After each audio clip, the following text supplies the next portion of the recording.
What's going on, guys? On this episode of On the Set, I'm checking out Casino Royale.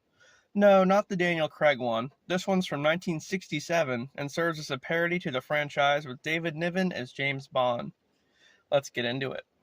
James Bond has been retired for 20 years. He gets visited by his old boss, M, and some others from some other agencies, who all try to convince him to come out of retirement to go after a new criminal organization called SMERSH. Bond refuses and M has his mansion blown up.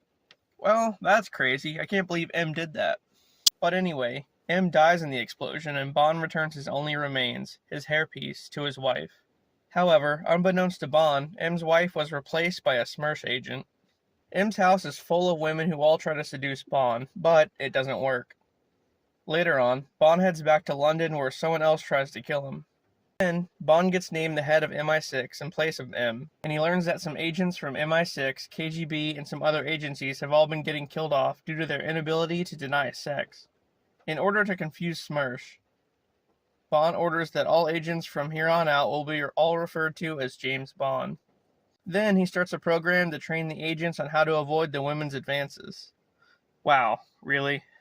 They hire a couple more agents, including Vesper Lynd, a retired agent, and Evelyn Tremble, a baccarat player.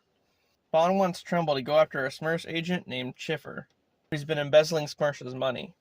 Bond's daughter, Mata, who's also an agent, goes to Berlin and uncovers another scheme by Schiffer to auction off compromising photos of various world leaders. After Mata destroys the photos, Tremble heads to the Casino Royale, where he learns that Schiffer has been cheating at baccarat using special sunglasses. So they steal the sunglasses, and then Tremble beats Schiffer in a game of baccarat. But while that's going on, Vesper gets kidnapped by SMERSH. Upon pursuing them, Tremble gets captured too and is tortured with hallucinogenics. Vesper gets free and goes to save Tremble, but accidentally kills him instead. Oops.